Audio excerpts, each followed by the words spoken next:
full. The parking lot was It was full. so full. Yeah. I had nowhere to park, and I'm like, I'm already we're gonna be just on time or like slightly late.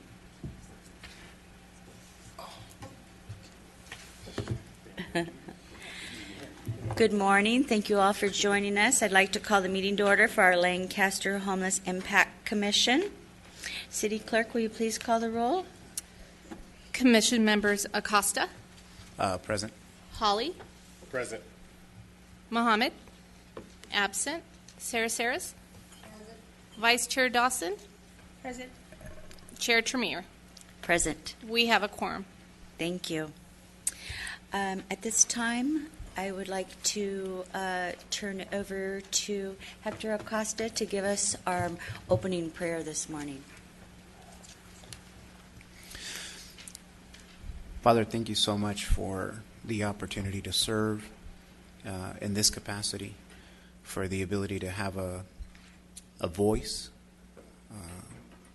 to speak for those who can't speak for themselves, to be able to stand for those who can't stand for themselves, to be able to fight for those who can't fight for themselves. Would you give us clarity? Would you give us discernment? Would you give us conviction to do what is right before you, to seek justice, to love mercy, and to be humble before you?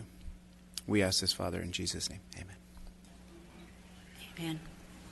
Would you all please stand?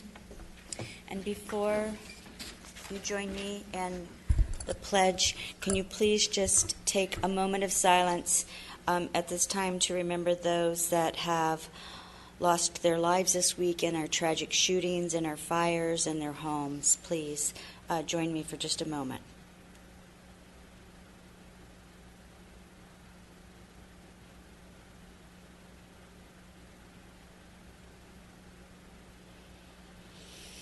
Thank you. Okay, now everyone please put your hand over your heart and join me in pledging to our great flag. Pledge allegiance to the flag of the United States of America, and to the republic for which it stands, one nation, under God, indivisible, with liberty and justice for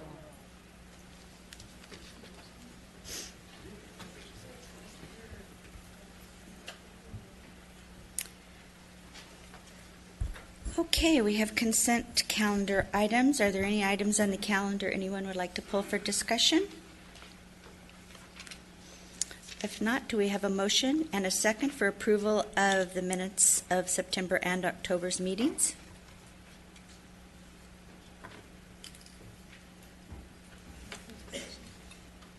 Motion to approve minutes. Thank you, Nigel. Fran seconds. All those in favor? Aye. Or pressure. I forget we have these little buttons. Thank you. Motion's approved. Okay, and again, we have with us today our Salvation Army presenter, Hector Acosta. So I actually invited a team from the shelter that's going to present. We have our social service director. We have our future program director, and also our safety coordinator, who won't be presenting but is here. And so I think our social service director, Lanye London, will start us off here. Good morning, everyone. Good morning. My name is Lanye L. London, and I am the new Social Services Director for the Salvation Army. A little bit over 100 days old now, so yay, very exciting. So today I'm going to present on what's been going on over at 60th and I. We all know that we just made a year, we're coming up on a year on the 27th. So it went by so fast, I'm sure, for everybody. And coming in at the tail end of it, coming into the year is very interesting and exciting. And I just want to take this opportunity to publicly thank Lieutenant Acosta for allowing me to join the team. So thank you.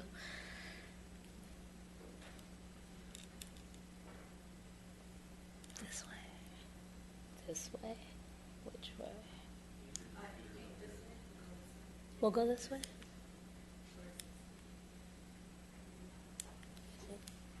And on, and aha. All right. So our values. So very simple. Love God, love others. Right? As the Salvation Army has been around for 150 years, so most people didn't know that. It's a very old organization that's been helping the homeless population for a very long time. So we're very proud of that. Doing the most good is our overall inspiration and our tagline, but our inspiration for the shelter comes from Isaiah 58:7, which says, "Share your food with the hungry, and give shelter to the homeless. Give clothes to those who need them." So Lieutenant Acosta, I call him the quarterback. So he launches vision like a quarterback in the Super Bowl. In 2017, Lieutenant Acosta successfully launched the Salvation Army, Antelope Valley Salvation Army Homeless Shelter. He is currently serving as the commissioner, which you see today, on the Homeless Impact Commission for the city of Lancaster. He was appointed by the mayor in 2017. The leader. So being in direct correlation, he's my go-to, he's my leader, and leading the vision for the entire program is very interesting to kind of follow behind him and watch him do that. So we'll come to the end and we'll see a couple of other things that we're working on in the future. And he's also a preacher. He's a pastor of the Salvation Army Church, meets every Sunday at 10 a.m. at the Salvation Army Corps office, so on Sierra Highway and Avenue J. So if anyone's interested, come by and see Lieutenant Acosta. And every Thursday, he actually does sermon for the residents at the shelter, Thursday nights at 7. Our mission: creating and maintaining a safe and welcoming environment where individuals can choose to heal from homelessness. It is a choice to heal. It's actually one of the things that inspired me to join the team. My personal preference is to teach healing as a former mental health clinician, and now holistic healer. So healing is very important, and our individuals at the shelter try really hard to do that. So we're very proud of them all. Our story. So the little baby up at the top is one of our lead monitor's babies. So she put on a Salvation Army hat, and I had to capture the moment. So here's a little bit about what we've done in just a year. I want everybody to sit on that. Not even a year yet, actually. We've served over 700, according to our statistical data. 78 housed in transitional bridge housing. 12 permanently housed with Section 8 vouchers. 5 permanently housed with no Section 8 vouchers. So we're actually transitioning people into stable housing. 11 housed with D7 vouchers. Last night at the presentation at AV College, where LASA came and we did some stakeholders information and data collection, we talked about D7. D7 is a lifetime subsidy. That is LASA's permanent housing solution for the funding for Measure H. So we've housed 11 with just that program alone.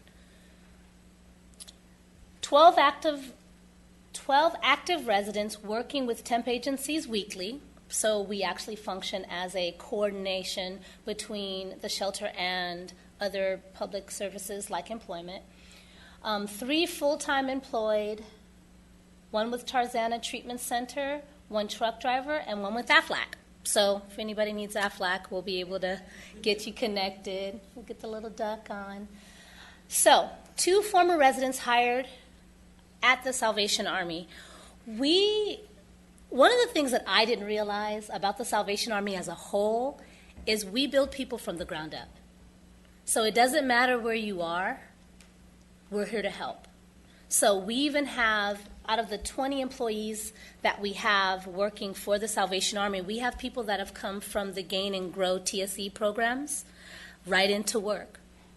We coordinate with that program currently to bring on volunteers and have on-the-job training and work experience with everything from office management to community relations, hospitality services, because that's how we view how we work with our homeless population. It's a hospitality service, right? To office management, to case management. I've personally taken on a couple of residents as case managers, apprenticeship, and we'll talk a little bit about the apprenticeship program as we go on.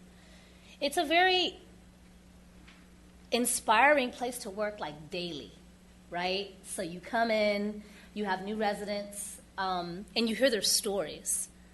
And that's the part that really touches home. So I encourage everyone, if you haven't come out and just sit with some of our people out at the shelter, get a visitor's pass. We're always open for visitors. Come out and sit and hear some of the stories. And they volunteer them openly, actually. So if you say, why are you here? What brought you here? Oh, yeah, you'll get the full story. Lieutenant Acosta gets stopped regularly. He can't walk on campus without them telling him something that's going on with them. So this is our family. So like I explained, we've hired people straight from TSC programs. We've hired CEOs from other corporations, but bringing them all together is important for us. We, the church on Sunday mornings service as a church home for most of our employees. And so bringing your children, now, I don't know how many of you have children, but do you remember the Bring Your Child to Work Day? Like, we have Bring Your Child to Work Week. So on Thursdays, I have the opportunity every Thursday to bring my daughter to the Access Center because we shut down for children's services. As a single working mother, that's probably the most important thing I can do, is to not only show my child where I work, but what I do. So that's me, and Renee, that's my baby. She's 14 now and taller than everybody. So that's her.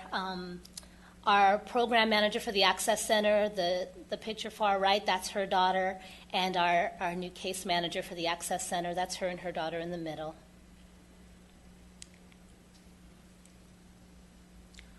Our present and our future. Currently, everyone knows us for our service to the Antelope Valley as the Antelope Valley Winter Shelter. Winter Shelter. That's how we like to say it around campus, because we've been open since last winter. So we were asked to take on the task of continuing on to serve the population. We only have 100 beds, but they rotate in and out. People rotate in and out for various reasons. You know, we don't have a tendency to kick people out for anything. They exit on their own, of their own volition, of their own will, sometimes on their own behavioral issues, but we just suspend them. It's like a suspension. It's like, yes, come back.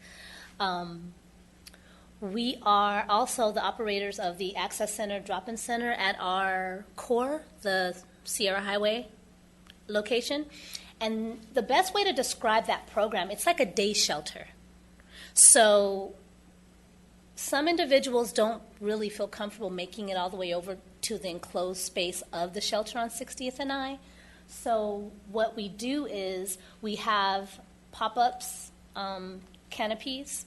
When it's hot, they have misters, and we give them the opportunity to have some place to just be while we serve lunch and breakfast, or lunch and dinner, I should say. The times are breakfast and lunch, but we serve at 11 for lunch, and we serve at 3 for dinner, and then second round. So everybody that comes in, if they wish to have a second round of feeding, they may. The case manager on site coordinates with them to help them find resources in the community. I see a couple of our community members in the audience today. If they need to get over to Valley Oasis for housing navigation and housing matching, we refer them to them. If we have other food pantries and things of the nature, we have that list. And we also coordinate bringing them to the shelter for laundry and showers. So we're very busy bringing the programs all together. Soon, we will be providing rapid rehousing for the city of Palmdale and out of the SAVES office. And our goal is to provide 50 individuals a year with rapid rehousing services. Rapid rehousing services are the services to prevent homelessness. So what we know about homeless prevention, or what we can assume, is that the lack of resources is what is the starting point, right? Whether it's work or even just paying a bill. Because as you know, it's only about 30 days out of not paying your rent that you have to exit, 3 days depending on the landlord. So if we can prevent the entrance into street homelessness, we would love to do that. So just within the year, we've started from prevention all the way up to sheltering individuals that may be experiencing homelessness. I want to take the opportunity right now to just have everybody take a moment and think to yourself how close each one of us is to homelessness. 1 paycheck, 2, an illness, mental or physical, a transition of a loved one. How close? And then think of the people that we have at the shelter. Because the stories I hear aren't the stories that the media is presenting about homelessness and people that live in shelters. I hear of a 68-year-old young lady that worked for UCLA for many years. She had a heart attack. She had surgery. She had a pacemaker put in. She has income, yet she sleeps every night in one of our beds. Because the next step to getting into residence includes 2 times to 3 times the rent for her to live in a place. She is a grandmother of a child that was put into foster care, and she desperately wants him home with her, which is how she lived prior to coming to our shelter. Unfortunately, she needs services such as an in-home supportive provider for herself, and she needs enough space to house herself and her grandson. Those are the stories that are at the shelter. So like I said, I encourage everyone to take a moment to seek your heart when thinking of homelessness in the Antelope Valley. The Edison Utility Assistance Program is ran out of our core. So Edison has partnered with us, and we provide coordination for people to get up to $100 of their utilities paid from Edison. So it's a long-running program for the Salvation Army Corps. Most of us, as a social worker, for a very long time before meeting Lieutenant Acosta, I didn't know what the Salvation Army did in the Antelope Valley. That program we knew about. All the social workers would send people over to the Salvation Army to get their utilities taken care of.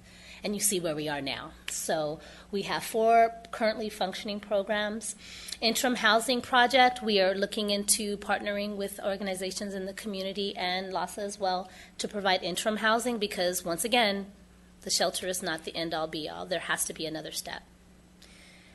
Exploring additional beds and services to enhance the winter shelter. The meeting last night, they showed us all the strategic plans for the Measure H funds for the stakeholders meeting, and they asked us to reduce funds in categories, keep funds the same in certain categories, or add funds to different funding sources from the Measure H money. It was the hardest example of things I could have ever done, because everything is important. So how do you take money from interim housing and putting into emergency housing? How do you take money out of rapid rehousing and putting it into the jail reentry program? Like, how do you do that, right? And I think there's something like 20 different categories that Measure H money is being spent for. So we desperately need services on site. Right? We harass all of our service providers in the community to come, and we have them come regularly. We have Bart Saltadana in the house today, Valley Oasis. All of them come on site to provide services. But it's 100 people with so many different stories and scenarios, we need more support on site. So we're desperately trying to get funds to be able to provide them ourselves, as well as welcome more people in the community to come on site and provide services. We have the space. We will clear out an office in a minute, we'll dust off some tables, and we're more than welcome to provide a safe space for you to provide services on campus. So that is what we do. Do you have any questions for me? Did you invite Dr. Isaac to share anything today? I did invite Dr. Isaac to share. And so one of the big programs that we're working on is infrastructure redevelopment as well as social enterprise housing. So Dr. Isaac Schaefer is a consultant that we've brought on board to help us with those things, as well as hopefully future program directors. So I introduce him today to the commission.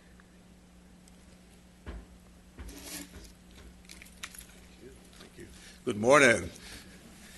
Thank you, Lanye, and thank you, Lieutenant. Briefly, I know our time is very short. I am from the Caribbean, so I'll speak with an accent, but I also went to college in Oklahoma, so we are a double whammy for you today. Many years ago, I was in the island of Jamaica, part of our program, and we saw a lot of issues, and of course, Salvation Army was there doing their good work. And after returning back to the United States, and I didn't realize that we had such an issue with homelessness. And my graduate work, my doctoral work, is in the community counseling. And so when I moved down here just about 4 months ago to the Valley from Chico, where we had some fires recently, I'm a vet also, so I went to the EDD to get some assistance, and they said, "Oh, we have the perfect place for you." And they sent me to the Corps office of the Army because there was a vet representative there at the Salvation Army. And we talked a little bit, dropped my resume off, and Lieutenant and I connected and went out to the shelter and said, "Wow, this is absolutely incredible of the services being provided."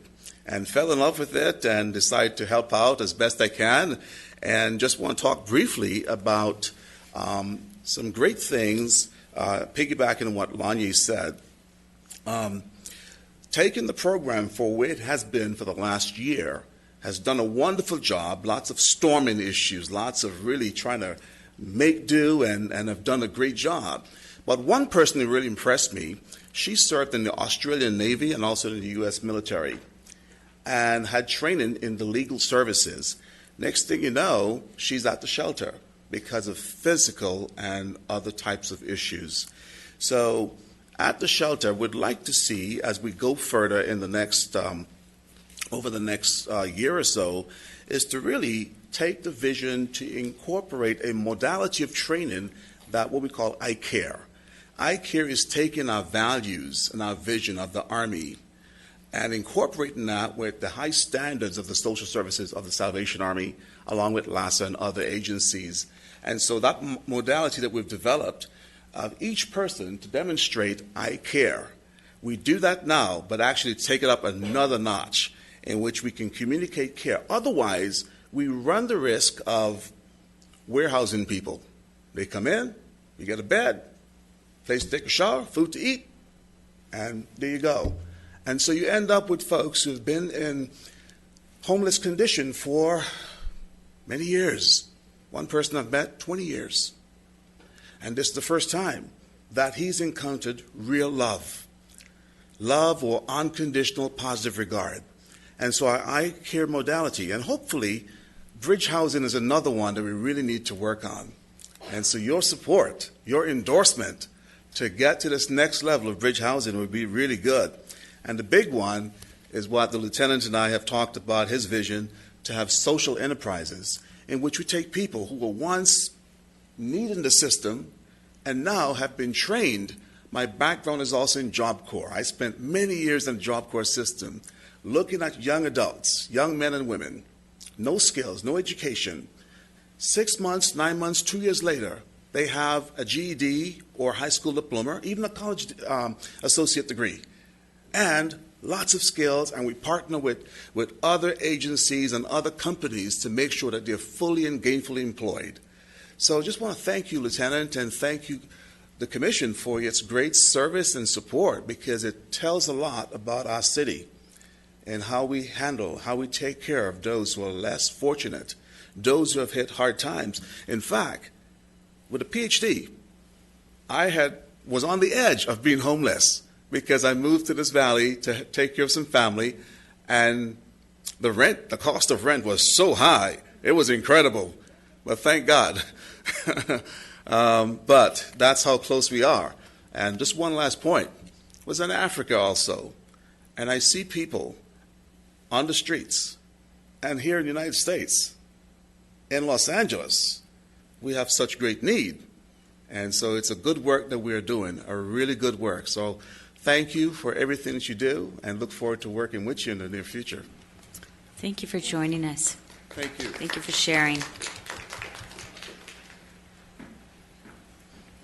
I have a question about the core site, the drop-in during the day. On average, how many people you have there during the day? So I've sat at the core and checked people in myself. It was like, whoa, somewhere about 50 per serving. Wow.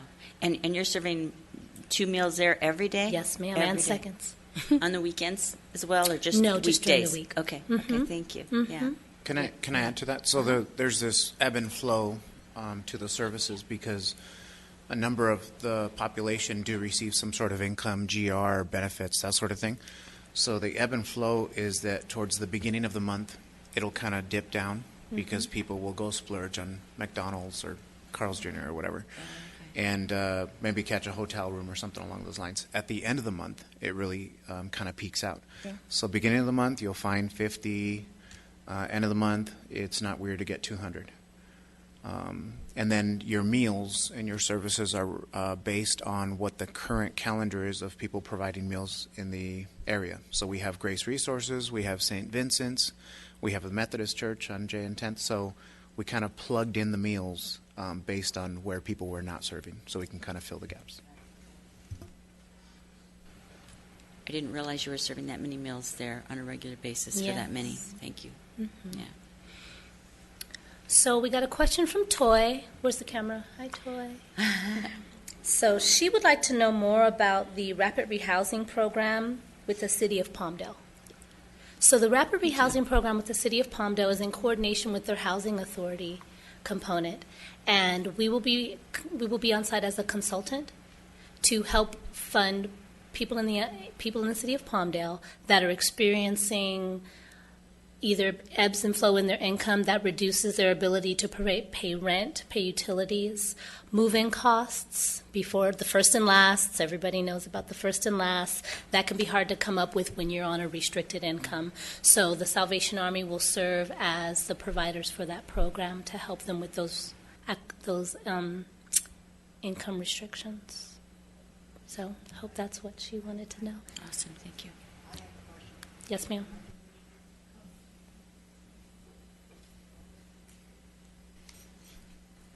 Hi. Hi. Thank you for coming in.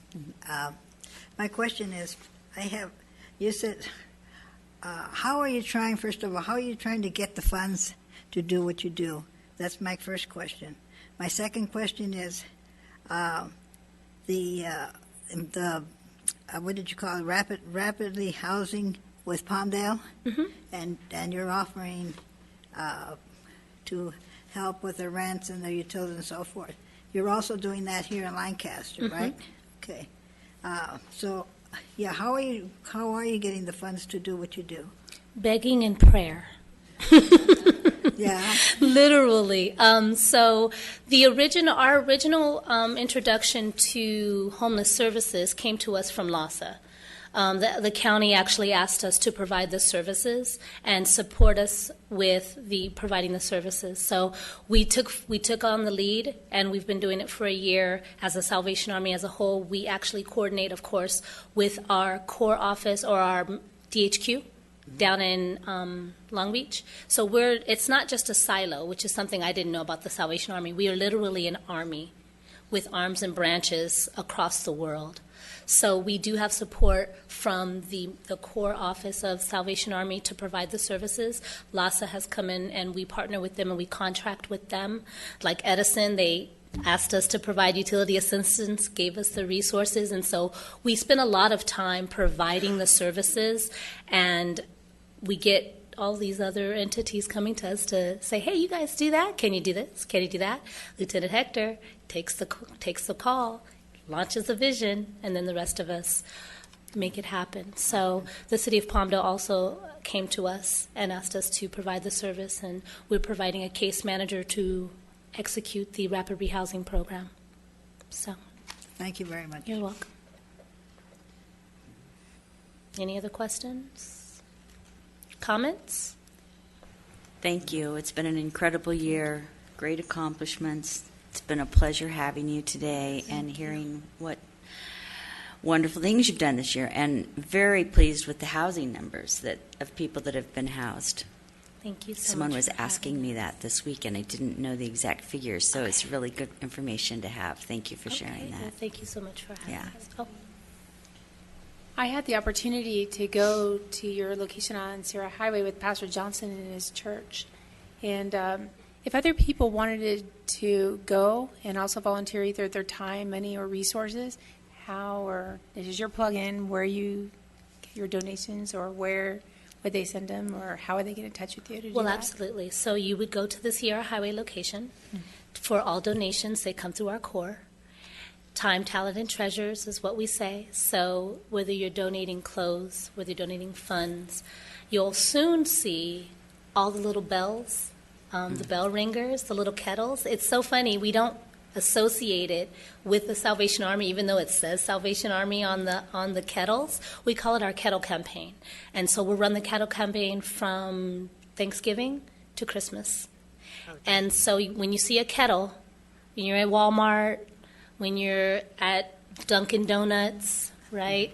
You see those kettles, you see those boxes, please, please, please drop something in, because it goes directly to the service that we're doing at the shelter and at the core. As for volunteers, we welcome volunteers. We have a volunteer process. If you actually look for us on Facebook, the Antelope Valley Salvation Army is on Facebook. You can plug in there to become a volunteer. The ladies in the office at the core are also eligible or able to take your application there. Talk to Lieutenant Acosta, talk to myself.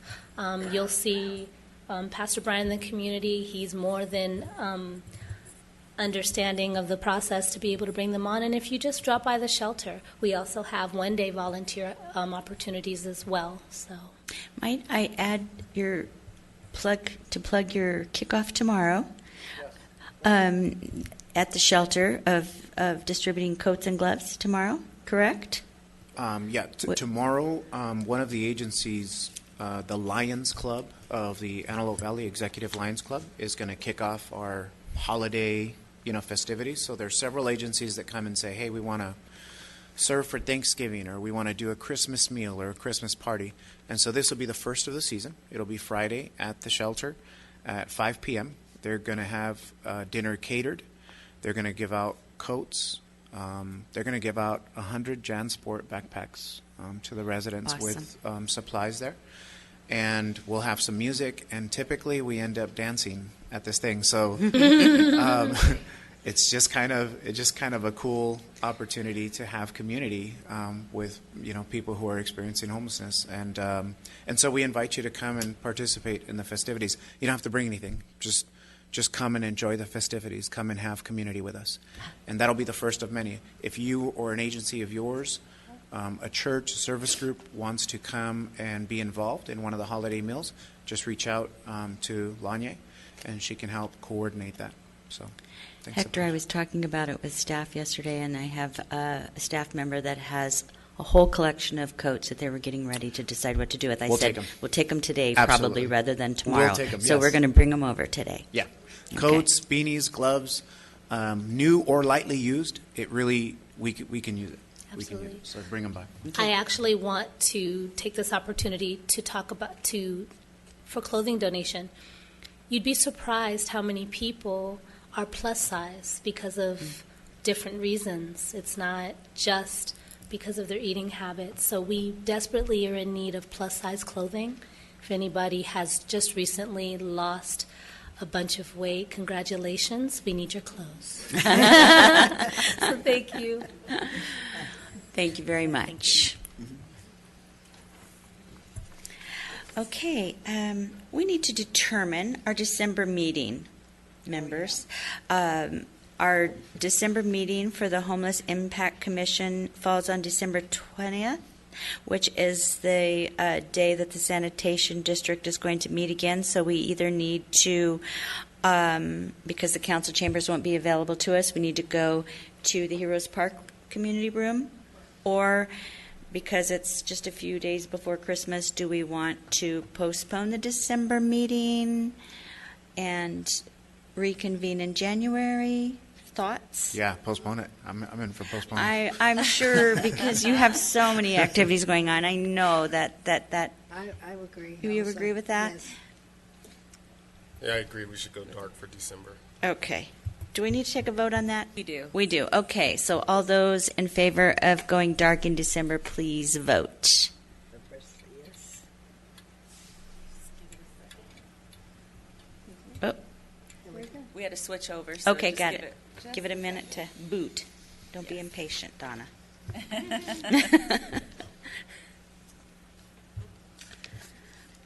Okay. Unanimous. We will adjourn until, well, not adjourn, excuse me. We will postpone December and reconvene in January for January's meeting. Do we have a date for that? The next meeting will take place January 17th. January 17th. Thank you. Okay, we are at the time for public comment, so I have a few speaker cards here. David Paul, could you please come forward?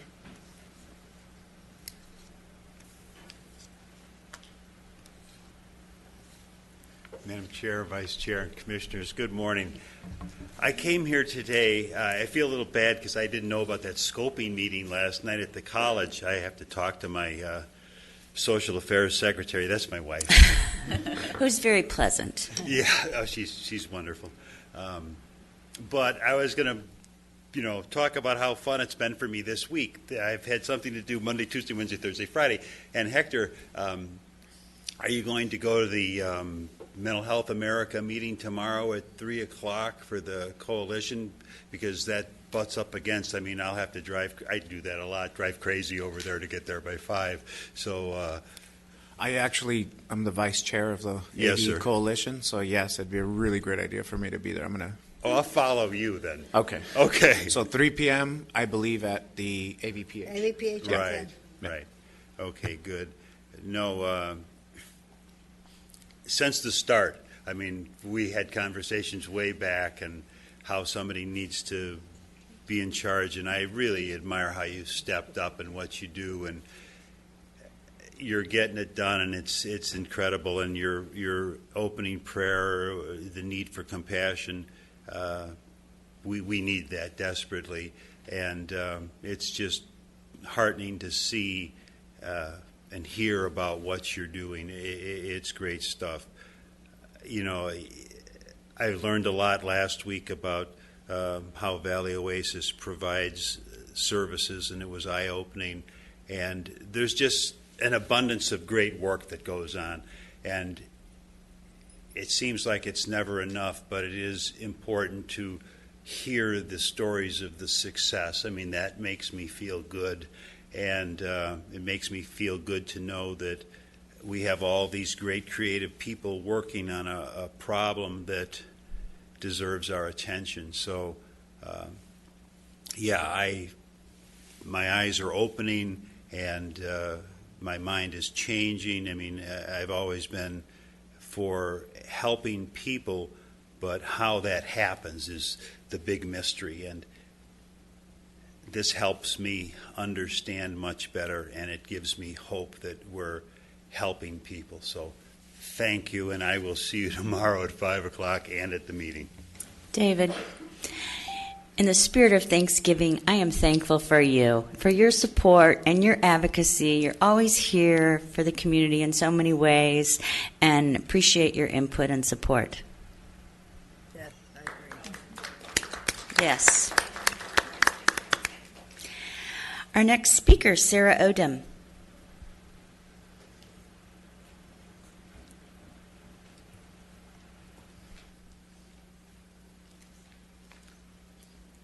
Good morning.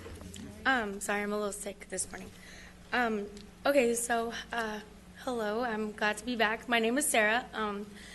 Statistically, I'm an unsheltered homeless person, but just kind of a background. So I've started my own project to help on the streets, as well as basically like bridging the gap between like local businesses and the homeless community. Working with homeless, as well as like keeping their spaces cleaned up and working on hygiene issues and addressing issues like that, as well as going into local businesses, asking if they want to be a part of or support donations, like with boxes. I don't know, but so to date, since this is still new to me, and I'm doing this, I'm one person, I'm doing this on my own. But I am working on assembling a team. I want to say thank you to Value Oasis for taking me to get my ID, and I got a cell phone now. So yes. I'm very excited. Working on Congratulations. Getting thank you. It's a step in the right direction. So definitely ready to be off of the streets. So anyway, so where I'm starting at now is upon closer observation with like businesses like Target, Winco, Walmart, they treat my type of people really badly. It's really bad. And those kinds of things need attention. One of my future goals is that get on the California ballot to make homelessness or homeless people a protected class, because I feel like the discrimination and the profiling is so severe. And then, so anyway, so my project goals, realistically, I'm not going to get them like accomplished during the time that I wanted to, but I'm not deterred. I'm still pushing and still want to do, basically I have like all these ideas, and so I'm working with Value Oasis. Hopefully I want to get plugged into as many resources as possible to get, first of all, my project lifted off the ground, because I really do feel like it could benefit. I really do feel like, it could maybe make a slight difference if, we could just identify people's struggle. And, like the fact that like we're treated a certain way or disregarded in a certain way is really difficult. It makes it very challenging. Especially, it makes it harder to seek help, which I think is a big problem on the streets, is that a lot of us, we're too afraid to go out and seek help because of how we're treated or, different things, maybe trauma, anything. So, sorry, I'm like, catch up. So I have an outline done of my project. I have to type it, and hopefully by the next meeting in January, I will have my entire project outline typed, enough copies for everybody, just to get started, to show where I'm coming from and to show like kind of the needs of what is on the streets, because I'm actually out there. I have a very unique perspective. Oh, sorry. That's okay. Okay. Keep going. So my perspective is unique in this way, that a lot of people on the streets are too afraid to step up. They're too afraid to fight. They're too afraid to, take a stand and say, this, whatever the situation, make their needs met.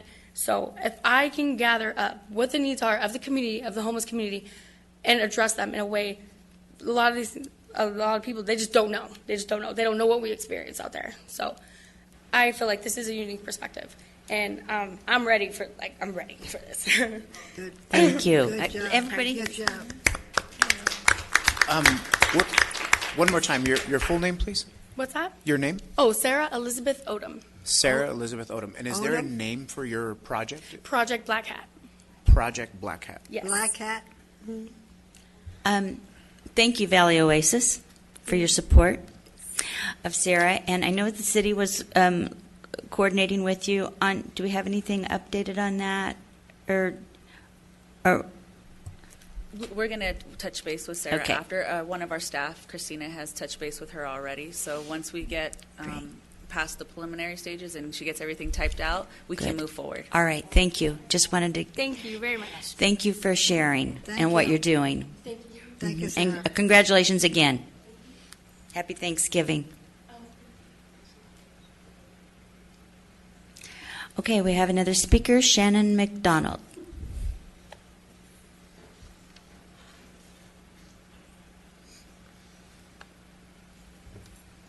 Good morning, commissioners.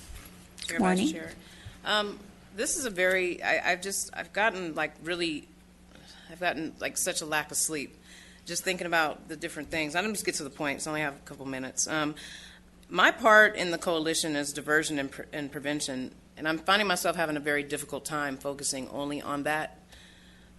There's people in my group in this room right now, and that's the part that I'm having a hard time with. Let me move on from that. My part, I just want to make it clear, is diversion and prevention, okay?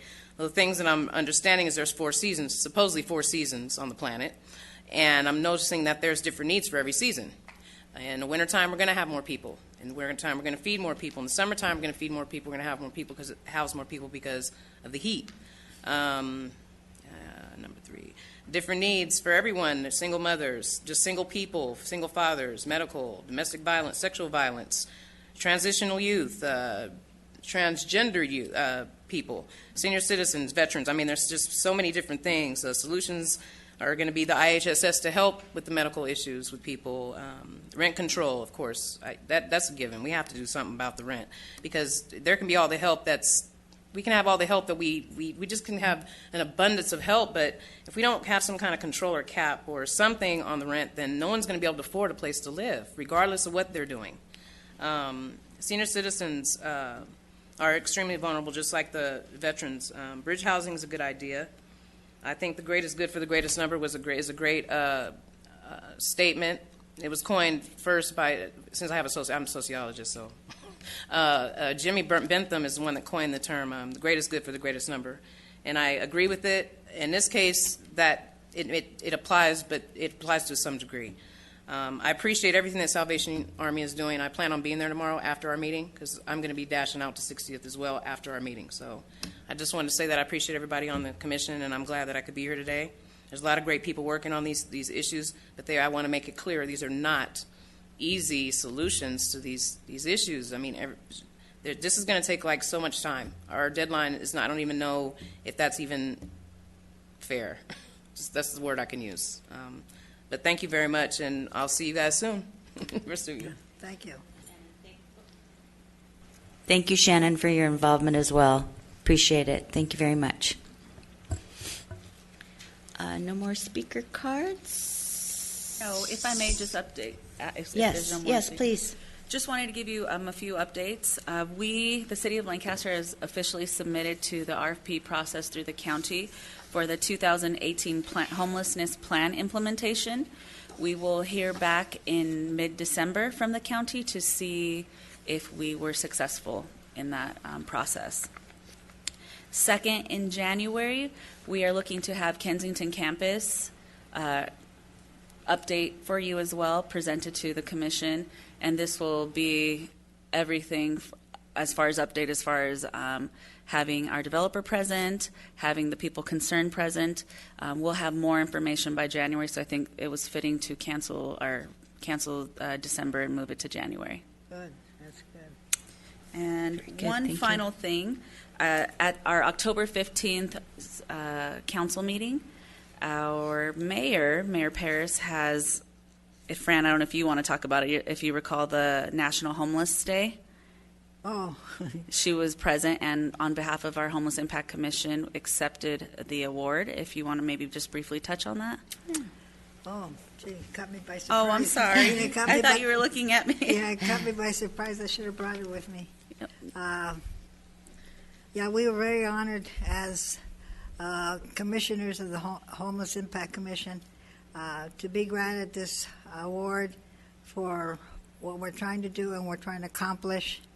And we all of us work hard at what we're doing up here. It doesn't seem like things get done, but we're trying very hard. And it was very gratifying to hear and to see that the mayor and the city council is appreciative of what we do and notice what we are doing. And I thank them very much. Perfect. Thank you. Thank you, Fran, for accepting that. Appreciate it. As well, Commissioner Hawley also attended in October the Weekend to End Homelessness at the Salvation Army, and that as well was a success in itself. And thank you for doing that. We appreciate that. Yeah. And that's all the updates that we have today. Thank you. Can I add something to that? Because I was there too. And Oh, yes, And I want to absolutely. say that I was very, very, my eyes were open a lot wider being there, talking to those people. I made a lot of friends there. And some of them I might even give them jobs through him. But I was really happy. It made my heart feel good to see that these people are being treated right, and they're comfortable, and they're all, the thing of it is, none of them are me. They're all open and helping each other, and I thought that was terrific. Thank you, Hector. I agree. Thank you. What Lanier said earlier, there's many faces to homelessness. It's not just someone who's addicted to something. It's not just mental health illnesses. There's many faces to it. So I'm glad that you said that, and we do appreciate that as well. That's nice. Any other comments from any board members, commissioners? Lancaster Station, one of our explorers, Maria Nava, she's doing a coat and sock drive for the shelter and also for other agencies as well, if you guys don't have that need. And we are also doing the food drive, the coat drive, the sock drive, because socks, people don't realize, but especially within the homeless community, they need socks, clean socks. So we thought it was a fun project to have our kids work on that. And Dr. Lehman at the college has been very helpful in putting stuff out for us on the billboards and stuff, and we're hoping to get the young people in the community involved because we have some amazing young people in the Antelope Valley, and I think getting them involved in it and getting them to give back, it's something positive for them to kind of look or to reach to. And then the benefits of the community also, I mean, it's kind of a win-win. So if you have any coats, gently used, new, we'll take them at the station. Also food, we're doing a food drive until the 20th of November, and then we'll do another one in December. We don't try not to do it all together, otherwise our station will be kind of a warehouse, so kind of pacing ourselves. But if you can help with any of those things, and or even just put out to your social groups or your Facebook sites or anything like that, they can like us on our Facebook, our station Facebook, and we give them all the information of the things that we're doing. City Hall is also a drop-off, and we will include that in our social media as well in our e-news. Yeah. Thank you. Very good. Thank you. Anyone else? Good. Okay. Well, thank you, everyone, for being here again with us today. Appreciate your support and continuing your presence and coming out and helping us tackle this heartbreaking crisis that we're all dealing with on a day-to-day basis. Thank you all for your good work, and we will adjourn until our next meeting, January 17th, 2019. Have a happy Thanksgiving, everyone. Yes. Happy Thanksgiving.